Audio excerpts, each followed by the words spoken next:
વરાહ મહાપુરાણની કથાને આગળ વધારી ભાગ 42મો અધ્યાય 147મો ગોનિષ્ક્રમણ મહાત્મ્ય. પૃથ્વી બોલી, આપે ઋષિકેશ તીર્થના મહિમાનું વર્ણન કર્યું તથા આ રુરુ ક્ષેત્રની ઉત્પત્તિ વિશે મને જણાવ્યું. તે સાંભળીને મને અતિ આશ્ચર્ય થયું છે. હે દેવેશ, બીજું પણ પરમ પવિત્ર ગુહ્ય ક્ષેત્ર હોય તો તેના વિષયમાં પણ આપ મને કહો.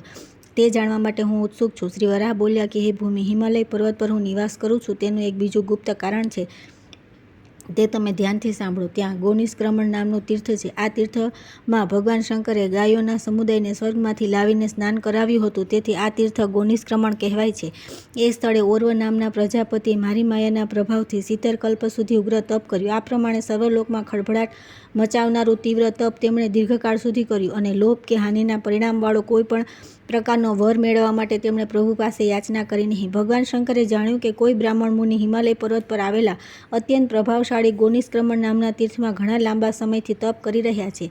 ત્યારે ભગવાન સદાશિવ તે મુનિ પાસે ગયા. મહાભાગ્યશાળી હે પૃથ્વી, તે સ્થળે સમદર્શી ઓર્વ તપશ્ચર્યા કરતા હતા. તેઓ કમળના પુષ્પો લેવા માટે ગંગાદ્વાર હરિદ્વાર ગયા હતા.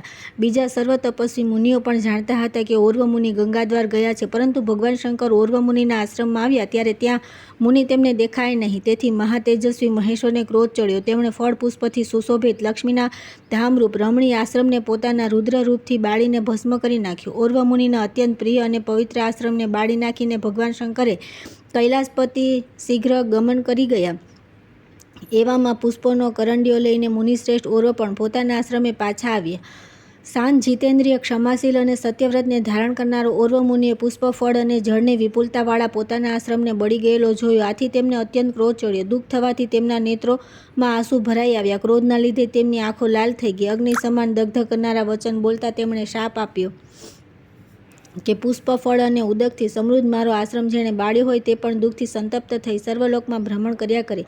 ઓર્વ આ પ્રમાણે અતિ કઠોર શાપ આપ્યો, તેથી સર્વલોકો ભયથી ધ્રુજવા લાગ્યા. એ શાપનું નિવારણ કોઈનાથી થઈ શક્યું નહીં. તેથી હે દેવસી, જગતના વિભુ શંકર પણ તે જ ક્ષણે શાપના દાહથી અત્યંત સંતપ્ત થયા અને ઉમાને કહેવા લાગ્યા, ઓર્વ મુનિના તપથી દેવો ભય પામી મને કહે છે કે એ મુનિના તપથી સમગ્ર જગત દગ્ધ થઈ રહ્યું છે. પણ મુનિનો તે આ વાતની કંઈ પડી જ ન હતી. માટે હે ઈશ, આનો કંઈ પ્રતિકાર થઈ શકતો હોય તો કરો. આશ્રમ બળીને ભસ્મભાત થઈ ગયો ને અમે બધા દેવો તે સ્થળેથી ચાલી નીકળ્યા. આશ્રમ બળી ગયાના દુઃખથી સંતપ્ત થયેલ અને ક્રોધથી ખળભળી ઉઠેલા ઓર્વ મુનિએ દારૂણ શાપ આપ્યો. તેથી હે શિવે, અમે સર્વ દેવો બળી જળી રહ્યા છીએ, અને હું પણ વિરૂપાક્ષ અર્થાત વિકૃત આંખવાળો થઈને ત્યારથી આમ તેમ ભમ્યા કરું છું. મને ક્યાંય શાંતિ મળતી નથી. હું સર્વ જગતનો આત્મા હોવાથી સર્વ દિશાઓમાં સંતાપ પામી રહ્યો છું ને કંઈ પણ કામ કરવા માટે શક્તિમાન નથી. શંકરના આ વચન સાંભળીને પાર્વતી બોલ્યા, ના, ચાલો આપણે બંને જણા ભગવાન નારાયણના શરણે જઈએ. તેઓ આપણને સાંત્વના આપશે ને તેમના વચનથી આપણને શાંતિ પ્રાપ્ત થશે. પછી આપણે નારાયણને આપણી સાથે લઈને ઓર્વ મુનિ પાસે જઈશું અને તેમને કહીશું કે મુનિ, આપના શાપનું નિવારણ કરો. અમે આપના શાપથી સંતાપ પામી રહ્યા છીએ. ઉમા અને શંકર ભગવાન નારાયણ સાથે ઓર્વ મુનિ પાસે ગયા અને શંકરે પોતાના મનોવેદના તેમની આગળ રજૂ કરી. તે સાંભળીને ઓર્વ મુનિ કહેવા લાગ્યા કે હું ક્યારેય અસત્ય બોલતો નથી. સુરભી ગાયોના સમુદાયને લાવીને તેને અહીં સ્નાન કરાવો. તે રુદ્રને આપેલા શાપનું નિવારણ થશે. અન્ય કોઈ રીતે આ શાપનું નિવારણ થઈ શકે તેમ નથી. હે દેવી, આ સમયે મેં 77 તેજસ્વી ગાયો સ્વર્ગમાંથી અહીં આણી. તેમણે આ ક્ષેત્રમાં નવડાવ્યા પછી મને અત્યંત શાંતિ પ્રાપ્ત થઈ છે. એ ગોનિષ્ક્રમણ નામનું તીર્થ પરમ પવિત્ર છે. એક રાત્રિ ત્યાં નિવાસ કરીને જે માણસ આ તીર્થમાં સ્નાન કરે છે તે ગોલોકને પ્રાપ્ત થાય છે અને આનંદનો અનુભવ કરે છે, એમાં સંશય નથી. અત્યંત પાપ કર્મ કરનારો પણ જો અહીં મૃત્યુ પામે તો શંખ, ચક્ર અને ગદાયુક્ત હું જે લોકમાં વસું છું તે મારા વૈકુંઠ ધામને તે પ્રાપ્ત થાય છે. અહીં એક વટવૃક્ષ આવેલું છે. તેના મૂળમાં જળની 5 ધારાઓ પડે છે. આ સ્થળે 5 રાત્રિ નિવાસ કર્યા પછી જે મનુષ્ય સ્નાન કરે છે તેને 5 યજ્ઞોનું ફળ મળે છે. અત્યંત નિંદિત કર્મ કરીને પણ અહીં મૃત્યુ પામનાર માણસ 5 યજ્ઞોનું ફળ ભોગવ્યા પછી મારા લોકમાં જાય છે. મારા તે પવિત્ર ક્ષેત્રમાં પંચપદ નામનું એક સ્થાન છે. એની પૂર્વ બાજુએ 5 મજબૂત મોટી શિલાઓ આવેલી છે. તેમાંની પૂર્વ દિશાની શિલા પર બ્રહ્માના 2 પગલાં પડેલા છે. તે કુંડની મધ્યમાં એક મોટી શિલા પથરાયેલી છે. તેમાં એક નાળના પ્રમાણ જેટલું મારું સીધું પગલું પડે છે.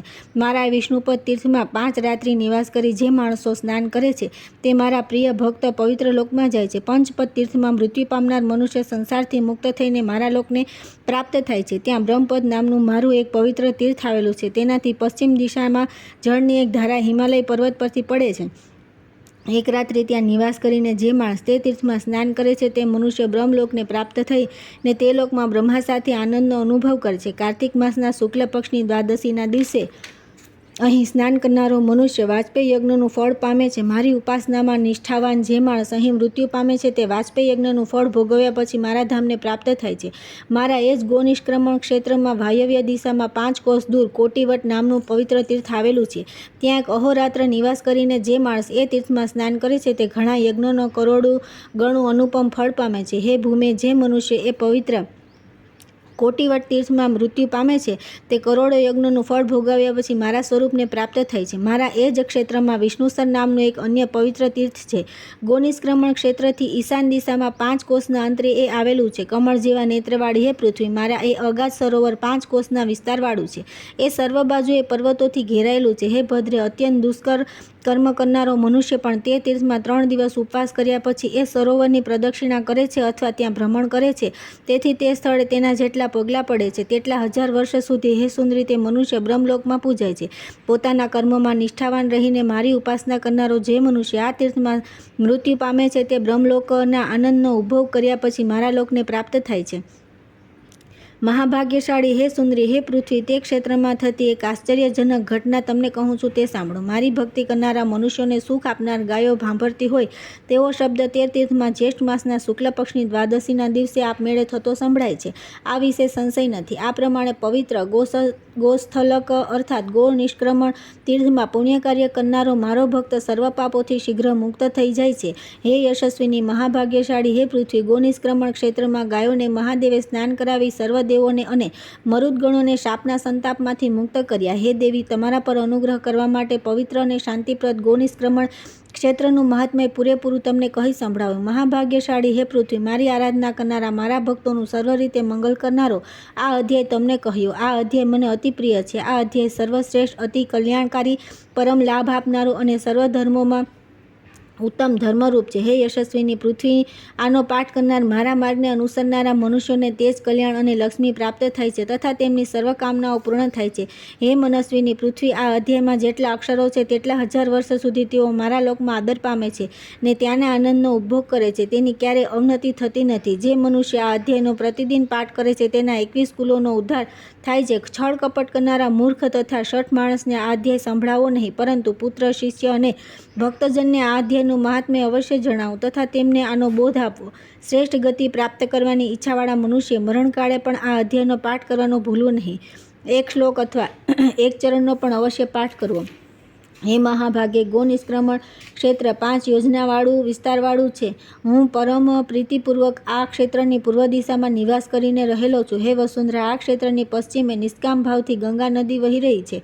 હે ભદ્રે, સર્વજનને સુખ આપનાર સર્વધર્મોથી યુક્ત મારા આ પવિત્ર ક્ષેત્રનું ગુહ્ય રહસ્ય તમે પૂછ્યું હતું તેથી તમને કહી સંભળાવ્યું. ત્યાર પછી આવે છે 148મો અધ્યાય, સૂત સ્વામી ક્ષેત્રનું મહાત્મ્ય. સૂત બોલ્યા, ભગવાન વરાહના મુખથી ગો નિષ્ક્રમણ ક્ષેત્રનું પરમ ઉત્તમ મહાત્મ્ય સર્વરત્નોથી શોભાયમાન પૃથ્વીએ સાંભળ્યું. તેથી અત્યંત વિસ્મય પામીને તે તેમને કહેવા લાગી. પૃથ્વી બોલી કે હે પ્રભો, ગાયનું આશ્ચર્યજનક મહાત્મ્ય આપની પાસેથી મેં સાંભળ્યું. તેથી હે જગન્નાથ, મને સર્વ રીતે શાંતિ પ્રાપ્ત થઈ છે.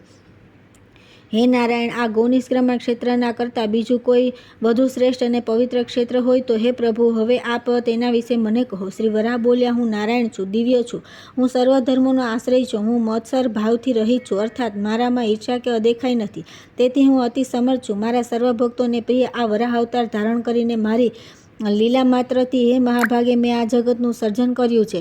પૃથ્વી બોલી કે હે દેવ, ધર્મના હેતુ માટે આપ ધર્મના નિશ્ચયરૂપ શ્રેષ્ઠ વચનને જેમ જેમ બોલતા જાઓ છો તેમ તેમ હે જનાર્દન, આપના વચનોથી મારું મન પ્રસન્નતા અનુભવતું જાય છે. પૃથ્વીની આ વાત સાંભળીને શ્રેષ્ઠ ધર્મ રૂપ ઉદાર મનવાળા વરાહરૂપી ભગવાન વસુંધરાને કહેવા લાગ્યા.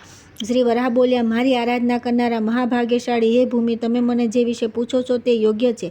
આ વિષયમાં લોકોને સુખ આપનાર શ્રેષ્ઠ અને પવિત્ર તીર્થ વિશે હું તમને કહું છું. સ્તુત સ્વામી નામથી વિખ્યાત મારું એક શ્રેષ્ઠ ક્ષેત્ર છે. હે સુંદરી, દ્વાપરયુગ પ્રાપ્ત થયા પછી હું ત્યાં નિવાસ કરીને રહીશ. વસુદેવથી દેવકીના ગર્ભમાં ઉત્પન્ન થયેલો હું સર્વ દાનવોનો વિનાશ કરનારો તેમનો પુત્ર છું. મારું નામ વસુદેવ છે. મારી કૃપાથી બળનો આશ્રય પામનારા ધર્મયુક્ત મારા 5 વિચક્ષણ ઋષિ શિષ્યો થશે. સાંડિલ્ય, ઝાઝાલી, કપિલ, ઉપાસ્યક અને ભૃગુ નામના મારા આ શિષ્યો મારા માર્ગનું અનુસરણ કરતા રહીને પૃથ્વી પર મારી ધર્મમૂર્તિની સ્થાપના કરશે. સર્વભૂતોમાં આત્મ સ્વરૂપથી મને જોનારા પ્રસન્ન ચિત્તવાળા મારા તે ઋષિ શિષ્યો ઘણા સમય સુધી મારી ઉપાસના કરતા રહીને પોતાના જ્ઞાનના પ્રભાવથી સંકર્ષણ, વસુદેવ, પ્રદ્યુમ્ન અને અનિરુદ્ધ રૂપે મારા સ્વરૂપનો સદા સાક્ષાત્કાર પામશે. મારા તે શિષ્યો દીર્ઘકાળ સુધી પરોપકાર અને સત્કર્મ રૂપ યજ્ઞ યાગાદિ દ્વારા મારી ઉપાસના કરતા રહ્યા. આથી હું પ્રસન્ન થયો અને તેમના મનમાં જે કામના હોય તે પૂર્ણ કરવા માટે મારી પાસેથી તેમની ઈચ્છા પ્રમાણે વર માગી લેવા માટે મેં તેમને જણાવ્યું. હે દેવી, મારી ભક્તિમાં પરાયણ રહેલા તે ઋષિઓ મને કહેવા લાગ્યા, નિષ્ઠાપૂર્વક ધર્મનું પાલન થઈ શકે તેવી ભક્તિની આપ અમારા હૃદયમાં સ્થાપના કરો. આપની કૃપાથી હે દેવ, નિશ્ચયપૂર્વક અમારી કામના પૂર્ણ થાય એવી અમારી ઈચ્છા છે અને અમારું માનવું છે કે આ ક્યારેય મિથ્યા થાય નહીં. આપની ભક્તિ આલોકમાં સદા થતી રહે આ પ્રમાણે આપને મારી યાચના છે. તેમની આ પ્રાર્થના સાંભળીને મારા તે શિષ્યોએ મેં કહ્યું કે હે સુશિષ્યો, તમે મને પ્રિય છો, તેથી તમારી ઈચ્છા પ્રમાણે થશે, એમાં કોઈ સંદેહ નથી. પછી સર્વ ભક્તજનોને પ્રિય લાગે તેવું વચન બોલતા તેઓ કહેવા લાગ્યા કે દહીંનું મંથન કરવાથી તેમાંથી ઘી નીકળી આવે છે, તેમ સર્વ પ્રકારની ભક્તિના આશ્રયરૂપ વરાહની ભક્તિ ધ્રુતયુક્ત દહીં જેવી છે. તેમાંથી જ્ઞાનરૂપ દહીંનું મંથન કરી ધ્રુતરૂપ શુદ્ધ ભક્તિ ગ્રહણ કરવી. આ પ્રમાણે તેમણે મને કહ્યું. તેથી મેં તેમને જણાવ્યું કે હે ભગવાન, વિષ્ણુની ભક્તિ કરનારા જે માણસો તેમને વંદન કરશે તેઓ શ્રેષ્ઠ ગતિને પ્રાપ્ત થશે. હે ભૂમિ, સંસારથી મુક્તિ આપનારું આ ભક્તિ તત્વ મારા ભક્તમાં જોવામાં આવે છે. હે વસુંધરા, બીજું પણ આ વિષયમાં જે જાણવા જેવું છે તે કહું છું, તે સાંભળો. હે મહાભાગે, આ ભક્તિશાસ્ત્ર મહાપ્રભાવશાળી અને સર્વત્ર પ્રત્યક્ષ થતું કર્મશાસ્ત્ર છે. કેટલાક માણસો જ્ઞાનયોગ દ્વારા તરી જાય છે, કેટલાક ભક્તિ કર્મમાં નિષ્ઠાવાન હોય છે અને સુંદર કટીવાળી હે પૃથ્વી, કેટલાક માણસો યથેચ્છ આચરણ પણ કરતા હોય છે અને કેટલાક દાન કર્મ દ્વારા તથા કેટલાક યોગના બળથી સર્વ પ્રાણીઓમાં રહેલા મારા સ્વરૂપના દર્શન કરીને મને પ્રાપ્ત થાય છે. હે દેવી, આ ભક્તિશાસ્ત્ર સંસારથી મુક્તિ આપે છે. આ શાસ્ત્ર મને અતિ પ્રિય છે. મારા ભક્તોના ઉદ્ધાર માટે મેં આ શાસ્ત્રની યોજના કરી છે. મારા ભક્તો લોકોને મારી ભક્તિ કરવાનો ઉપદેશ આપશે. મારા ઋષિ શિષ્યો મારી ભક્તિના સ્વરૂપને જે રીતે સમજ્યા છે તે રીતે તેઓ તેની યોજના કરશે અને યુગના પ્રભાવ પ્રમાણે મનુષ્યો તેનું આચરણ કરશે. તેના પરિણામે મારી કૃપાથી તેઓ શ્રેષ્ઠ ગતિને પ્રાપ્ત થશે. મારા જે શિષ્યો માત્સર્ય દોષથી ખરડાયેલા હશે, અર્થાત જેમનું અંતઃકરણ ઈર્ષ્યા અને અદેખાઈથી દૂષિત થયેલું હશે અને જેઓ તે દોષના લીધે ભક્તિશાસ્ત્રની અવગણના કરશે, તેઓ આ સંસારમાં વારંવાર જન્મ પામીને અધોગતિને પ્રાપ્ત થશે ને દુઃખ ભોગવશે તથા તેમના લોક અને પરલોક બંને બગડશે. હે પૃથ્વી, મારા ભક્તો ભલેને શાસ્ત્રો જાણનારા, નમ્ર અને ઘણા દોષોથી રહિત હોય, પરંતુ માત્સર્ય દોષથી યુક્ત હોય તો તેમની અધોગતિ થાય છે. મત્સરતાનો દોષ સર્વનો નાશ કરનારો અને અધર્મનો પણ નાશ કરનારો હોય છે. જે મનુષ્યમાં ઈર્ષ્યા, અસૂયા અને અદેખાઈના અવગુણો નિવાસ કરીને રહેલા હોય તેને મારા સ્વરૂપનું જ્ઞાન ક્યારેય થતું નથી. દાન આપનારા, સ્વાધ્યાય કરનારા તથા તપમાં નિષ્ઠાવાળા, જ્ઞાનયુક્ત અને નિત્ય ભક્તિ કર્મમાં તત્પર રહેનારા મનુષ્ય પણ જો મત્સર દોષથી ઘેરાયેલા હોય તો તેવા મનુષ્યને મારો સાક્ષાત્કાર થતો નથી. માત્સર્ય દોષ ધર્મનો વિનાશ કરનારો છે. તેથી શ્રેષ્ઠ અને સદગતિ પ્રાપ્ત કરનાર, ઈચ્છા ધરાવનાર તે દોષને અંતઃકરણમાં કદાપી સ્થાન આપવું નહીં. મહાભાગ્યશાળી હે પૃથ્વી, આ વાત મનુષ્યો પણ જાણતા નથી, અર્થાત આ દોષના પરિણામને જાણતા હોય તો પણ તેનાથી મુક્ત થઈ શકતા નથી કે મુક્ત થવાનો પ્રયત્ન કરતા નથી. મત્સર દોષથી ગ્રસાયેલા ઘણા માણસો વિનાશ પામ્યા છે. હે મહાભાગે, આ ભક્તિશાસ્ત્રની મેં વિધિપૂર્વક યોજના કરી છે. એ માટે મેં મારા સર્વ ભક્તજનોને પ્રિય એવો વરાહ અવતાર ધારણ કર્યો છે. મહાભાગ્યશાળી હે પૃથ્વી, ભૂતગીરીમાંની એક આશ્ચર્યજનક વાત સાંભળો. ત્યાં લોખંડની એક અભેદ્ય પ્રતિમા છે. કેટલાક એ પ્રતિમા કાંસાની હોવાનું જણાવે છે, જ્યારે બીજા કેટલાક એક લોખંડની જ છે એમ કહે છે. વળી કેટલાક એ પથ્થરની છે એમ કહે છે, તો વળી બીજાઓ એ પ્રતિમા હીરાની છે એવું પણ કહે છે. મનુષ્યો મારી એ પ્રતિમાનું ઉર્ધ્વભાગ કે અધોભાગમાં પૂજન કરે છે તો પણ હે સુંદરી, મારી પ્રતિમાના શિરોભાગને તો સ્પર્શ કરે જ નહીં. હું મણિપુર પર્વતમાં નિવાસ કરીને રહેલો છું. હે ભૂમિ, શાસ્ત્રવિધિ પ્રમાણે વર્તનારા જે જીતેન્દ્રિય પુરુષો મારી સ્તુતિ કરે છે અને મારી કૃપાથી ત્યાં મારા દર્શન કરે છે, તે મારા ભક્તો શિષ્ટ પુરુષોના ગુણો પ્રાપ્ત કરીને સર્વ પાપોથી મુક્ત થાય છે અને શ્રેષ્ઠ ગતિને પામે છે.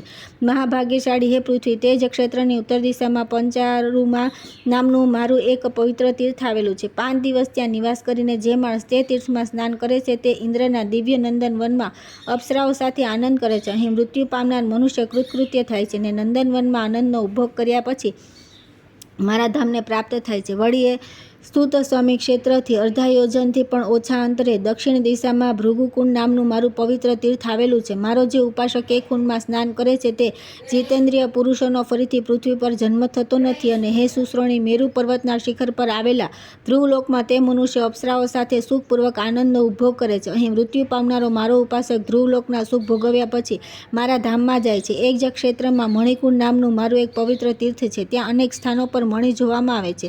હે ભદ્રે, તે અગાધ સરોવરમાં દેવોને પણ દુર્લભ છે. 5 રાત્રિ ત્યાં નિવાસ કર્યા પછી જે માણસ તે તીર્થમાં સ્નાન કરે છે તેને રત્નોની પ્રાપ્તિ થાય છે. તે ધીર પુરુષ રાજાને પ્રાપ્ત થતા સુખનો અનુભવ કરે છે. મારી ઉપાસના કરનાર જે મનુષ્ય અહીં મરણ પામે છે તે સંસારના બંધન કાપી નાખીને મારા લોકને પ્રાપ્ત થાય છે. હે સુંદરી, મારા એ સ્તુત સ્વામી ક્ષેત્રથી પૂર્વ બાજુએ અતિ સમીપમાં 3 કોષના વિસ્તારવાળું સુગહ્ય નામનું તીર્થ છે. ત્યાં સ્નાન કરનારો મનુષ્ય મારા લોકમાં જાય છે. મારા એ જ ક્ષેત્રથી પશ્ચિમ દિશામાં 5 કોષથી ઓછા અંતરે ધૂતપાપ નામથી વિખ્યાત મારું પવિત્ર તીર્થ આવેલું છે. હે મહાભાગે, તે તીર્થમાંના કુંડનું જળ મને ખૂબ ગમે છે. એ જળની કાંતિ મેં સુવર્ણની તથા મરકત મણીની કાંતિ સમાન બનાવી છે. વળી એ કુંડ અગાધ જળથી પરિપૂર્ણ છે. તે તીર્થ સ્થળે 5 દિવસ ઉપવાસ કરીને સ્નાન કરવાથી 5 ભૂતાત્મક શરીરના સર્વ પાપ ધોવાઈને નષ્ટ થઈ જાય છે. તે તીર્થમાં સ્નાન કરવાથી નષ્ટ થઈ ગયેલા પાપવાળો મનુષ્ય હે સુશ્રોણી ઇન્દ્રલોકને પ્રાપ્ત થાય છે અને ત્યાં દેવો સાથે આનંદનો ઉપભોગ કરે છે. તે તીર્થમાં મરણ પામનારો મનુષ્ય ઇન્દ્રલોકના સુખ ભોગવ્યા પછી મારા લોકને પ્રાપ્ત થાય છે. મહાભાગ્યશાળી હે પૃથ્વી, મણિપુર પર્વત પર આવેલા ધૂતપાપ તીર્થમાં થતી એક આશ્ચર્યજનક ઘટના સાંભળો. હે વિશાલાક્ષી, મણિપુર પર્વત પરથી ધૂતાપાપ તીર્થમાં પડતા જળની ધારા નીચે સ્નાન કરનારા મનુષ્યના સર્વ પાપો ધોવાઈ ન જાય ત્યાં સુધી એ મનુષ્ય પર પડતી જળધારા પૃથ્વી પર પડતી નથી, પરંતુ સ્નાન કરનારા મનુષ્યના પાપ સંપૂર્ણ રીતે ધોવાઈ ગયા પછી એ જળધારા પૃથ્વી પર પડવા માંડે છે. હે વરારોહે, એ ક્ષેત્રના 5 યોજનના વિસ્તારમાં જ્યાં હું નિવાસ કરીને રહેલો છું ત્યાં એક આંબળાનું વૃક્ષ અડધા યોજનથી ઓછા અંતરે પશ્ચિમ દિશામાં આવેલું છે.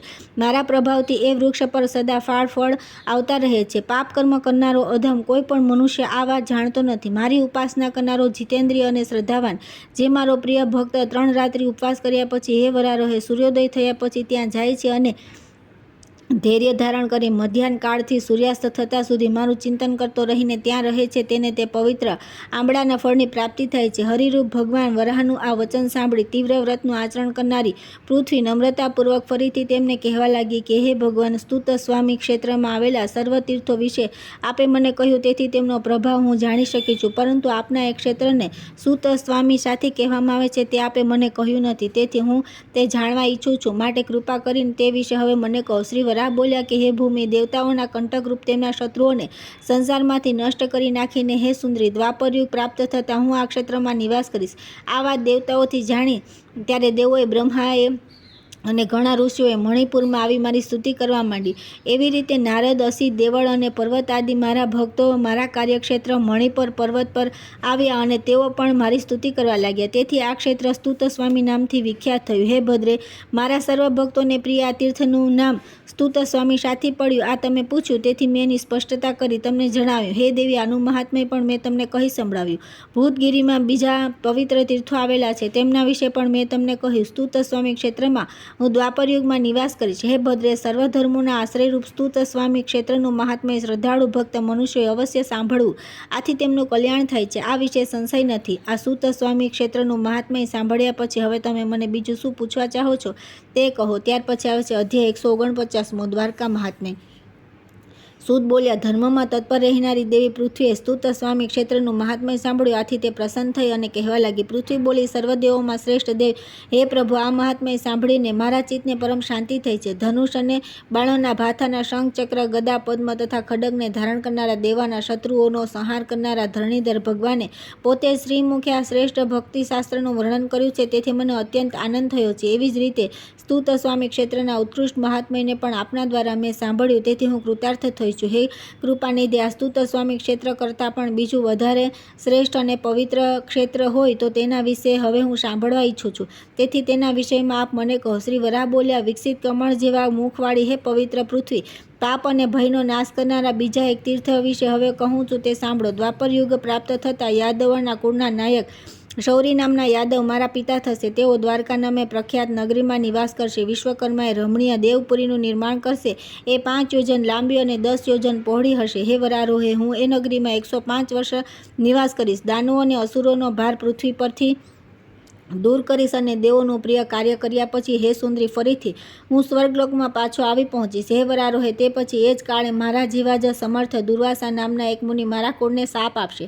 હે ધરા, તેમના શાપથી સંતપ્ત થઈને દ્વારકા નિવાસી વૃષ્ણિઓ, અંધકો અને ભોજ કુળના મનુષ્યોનો સંહાર થશે અને તે બધા નાશ પામીને યમરાજના ધામમાં જશે. ચંદ્રના જેવી શુભ કાંતિવાળા વનમાળા ધારણ કરનારા અને હળના આયુધવાળા બળદેવ દ્વારકા નગરને હળથી ઉખેડીને સમુદ્રમાં નાખી દેશે. ધર્મની કામનાવાળી ધરાએ ભગવાન નારાયણના વચન સાંભળી તેમના ચરણ પકડી લીધા અને ફરીથી પૃથ્વી તેમને કહેવા લાગી. પૃથ્વી બોલી, માયાના કરંડિયા રૂપ હે દેવ, આપ જગતના નાથ છો. તેથી આપને નમ્ર ભાવે પૂછું છું કે હે મુનિ, દુર્વાસાના શા કારણથી તેમને શાપ આપશે તે મને કહો. શ્રી વરાહ બોલ્યા કે તે સમયે સર્વ પ્રકારના ભોગોથી યુક્ત રૂપવતીને યૌવનને પ્રાપ્ત થયેલી જામવતી નામની મારી પત્ની હશે.